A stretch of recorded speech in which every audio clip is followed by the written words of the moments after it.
Kalau Anda rajin mendekat kepada Allah, maka ada tawaran dalam Al-Quran langsung. Apa manfaatnya? Kata Allah, ini perintah nih. Udhkuruni, berzikirlah Anda kepadaku, ingat saya.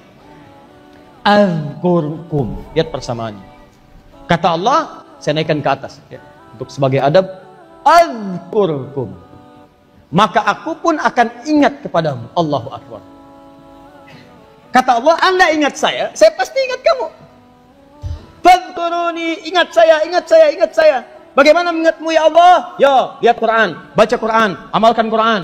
Ya, lihat mushaf, bacakan mushaf, amalkan mushaf. Baca, amalkan, dekati Allah Subhanahu wa taala. Maka saat Anda ingat kepada saya, kata Allah, aku pun akan mengingatmu. Dan perhatikan, saya berikan rahasia yang sangat besar. Ketika Allah mengatakan saya akan mengingatmu, itu kalimat yang menggunakan fi'il mudhari. Mudhari'. Lihat, adzkurkum. Bukan dzakartukum, tapi adzkurkum. Mudhari dalam bahasa Inggris punya 3 makna: present, continuous, and future. Ya, present sekarang, continuous, dan future. Tuh, lihat baik-baik.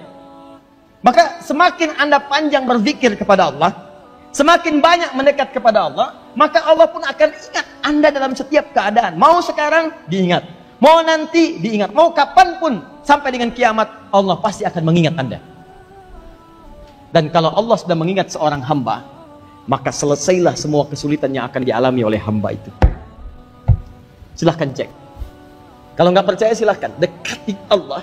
Begitu Anda dekat dengan Allah dan mengingatnya, maka Anda akan diingat oleh Allah dalam setiap level kehidupan Anda. Tapi itu bergantung pada aspek bagaimana kadar Anda ingat kepada Allah. Jadi kalau dibuat persamaan begini, nah, misalnya sama. Anda di sini hamba yang ingat kepada Allah. Nah, kadar ingatan Anda kepada Allah itu akan sama persis jawabannya langsung dengan ingatnya Allah kepada Anda. Jadi kalau Anda berikan ingatan kepada Allah, ingat Allah 50%, maka Allah pun berikan 50%. Contoh ya. Nah, ini praktek nih, pelan-pelan. Sebentar, sampai sini paham? Halo? Sebentar, saya menangkap wajah-wajah yang ya tertutup, ada kabut-kabut keraguan. Al-Quran, Alkitab disebut dengan zikir. Di antara maknanya adalah bacaan dan tulisan itu harus mampu mendekatkan kita dengan Allah. Karena itu dijaga oleh Allah di setiap masa. Paham? Baik, kalau Anda mempraktikkan ini, apa yang didapatkan? Didapatkan adalah manfaatnya, maka Allah akan mengingat Anda dalam setiap aktivitas. Dalilnya apa? Al-Baqarah ayat 152. Anda ingat kepada Allah, maka Allah pun akan mengingat Anda. Bagaimana cara mengingat Allah? Di antaranya berinteraksi dengan Al-Quran. Nah, sampai sini paham? Sekarang kita ambil contoh. Sekarang perhatikan baik-baik. Saya ambil bagian ketiga. Nanti setelah itu Anda akan paham kemana arah pembicaraan kami. Ustadz, saya ingin menjaga ingatan saya dan kedekatan saya dengan Allah. Saya ingin tingkatkan zikir kepada Allah. Dan di situ ada ayat-ayat Quran yang ingin saya bacakan. Kira-kira amalannya bagaimana? Apakah langsung baca Al-Quran? Apakah dengan saya menghafalnya? Apakah dengan saya membaca tafsir dan sebagainya? Bagaimana caranya? Supaya saat saya kerjakan itu, Allah pun ingat dengan saya. Dan saat ingat dengan saya, maka Allah akan mudahkan kehidupan saya. Maka diturunkanlah oleh Allah beberapa amalan-amalan langsung dengan namanya zikir, yang dengan amalan itu Anda saat mengerjakannya akan diingat oleh Allah dan dijaga semua level kehidupan Anda. Amalan pertama yang ringan-ringan dan dipaksa oleh Allah untuk mengerjakan itu.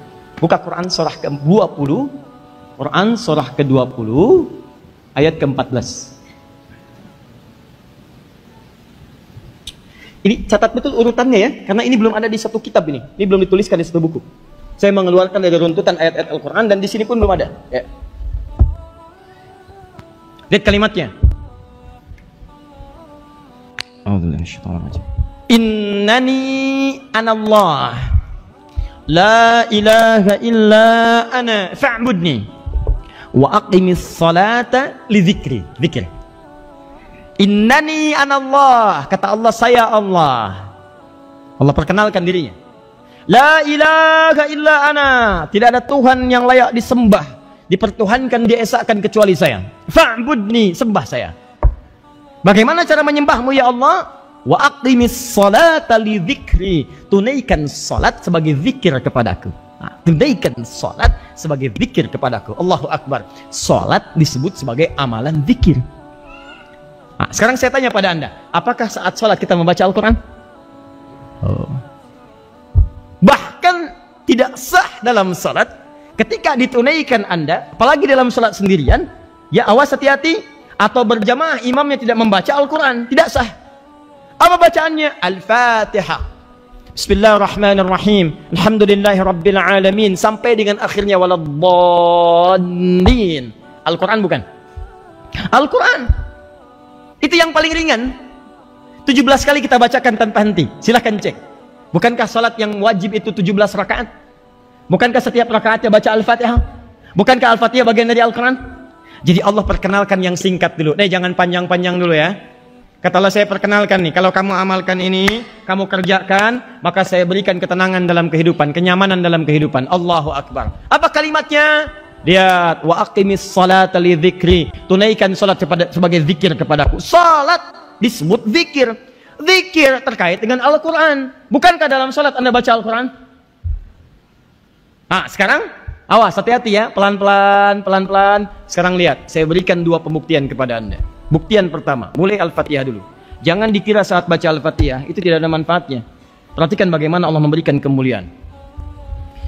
Saat Anda membaca Al-Fatihah dalam salat, ada hadis qudsi. Hadisnya sahih.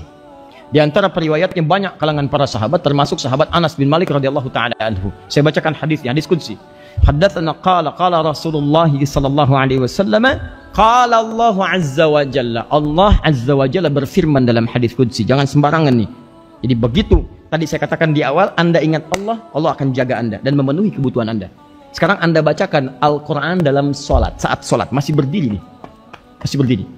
Idza qasamtu shalah baini wa baina abdi. Di riwayat lain ala nisfaini. Saya bagi sholat itu ke dalam 2 bagian. Awas hati-hati. Wali abdi ma sa'al.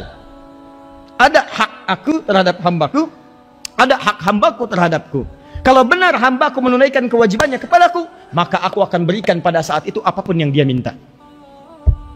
Ya. Idza qala al-'abdu, dimulai jika seorang hamba membaca dalam salatnya, alhamdulillahi rabbil alamin. Alhamdulillahi rabbil alamin. Qala Allahu azza wa jalla, maka kalimat itu akan dijawab langsung oleh Allah seketika. Hamadani 'abdi, hambaku sedang memujiku.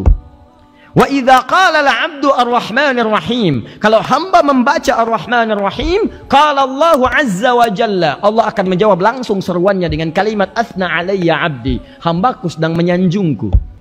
Wa idza qala al-'abdu maliki yaumiddin, jika hambaku membaca maliki yaumiddin, qala Allahu azza wa jalla, Allah menjawab langsung kalimatnya majjadani 'abdi, hambaku sedang mengagungkanku. Alhamdulillah. Sekarang perhatikan. Wa idza qala al-'abdu, jika seorang hamba membaca iyyaka na'budu, ya fa'budni, iyyaka na'budu wa iyyaka nasta'in.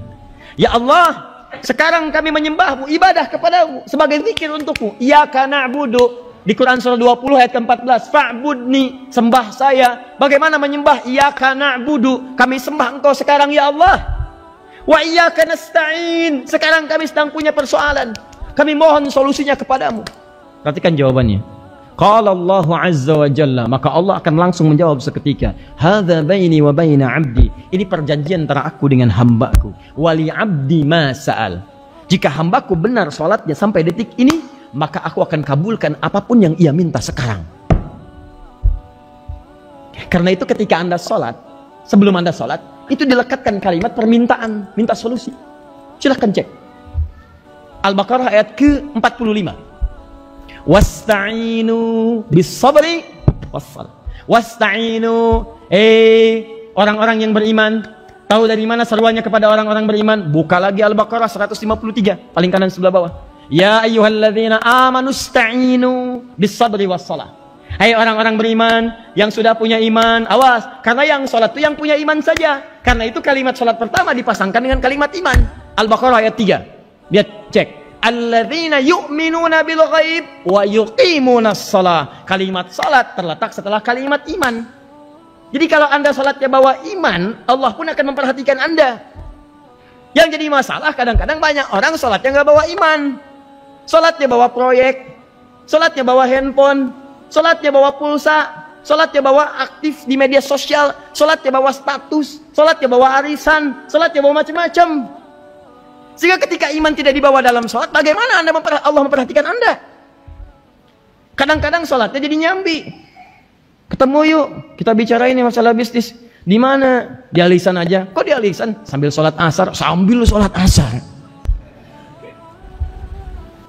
Nah, jadi cek teman-teman sekalian. Jadi begitu Anda benar ibadahnya, kata Allah, masa sekarang apa yang dia minta nih, saya kabulin.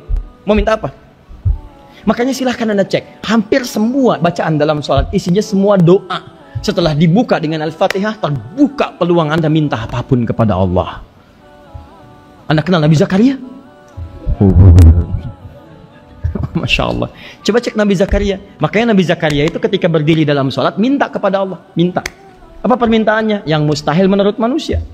Kata manusia, nggak mungkin nih, istri Anda itu nggak mungkin punya keturunan. Sudah divonis secara medis, mandul dan monofos, maaf. Nggak mungkin. Nabi Zakaria fisiknya udah letih, rambutnya udah memutih. Sholat, dalam sholatnya minta, dalam berdiri. Berdiri itu bahasa Arabnya qa'imun. Qa'im itu berdiri. Yusolli sedang sholat, minta kepada Allah. Begitu minta, turun jawaban seketika. Dijawab langsung. Belum selesai sholatnya, belum salam, turun jawaban. Masya Allah. Belum salam, turun jawaban. Belum salam, masih berdiri. Buka Ali Imran ayat 38 sampai 39. Quran surah 3 ayat 38 sampai 39, paling kanan sebelah atas. Hunalika da'a Zakaria rabba, qala rabbi habli min ladunka dzurriyyatan thayyibah innaka sami'ud du'a. Apa jawabannya? Ayat 39-nya. Fanadatul malaikatu wa huwa qa'imun yusalli fil mihrab, masih berdiri dalam salatnya, selesai doa langsung dikabul. Tuh.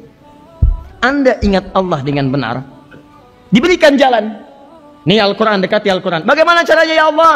Saya perintahkan sholat. Makanya kalau orang sadar dengan sholat, dia akan bergerak untuk mengejarnya. Orang sadar dengan manfaat sholat, gak akan ditinggalin. Demi Allah saya katakan, gak akan ditinggalin. Kenapa? Karena yang dijanjikan dalam sholat itu bukan capek ibadahnya, tapi pengentasan segala kesulitan yang dialami. Di Anda diminta sholat, kita, itu untuk menyelesaikan kebutuhan kita. Allah nggak butuh dengan sholat kita. Ini catat kalimat saya lagi. Semuka langit dan bumi tidak sujud kepada Allah, tidak sholat, tidak akan menurunkan status Allah sebagai Tuhan. Yang butuh kita. Makanya semua bacaan sholat itu doa. Silahkan cek. Ba'da al-fatihah, ruku, doa. Sujud, doa. Duduk di antara dua sujud, banyak doanya.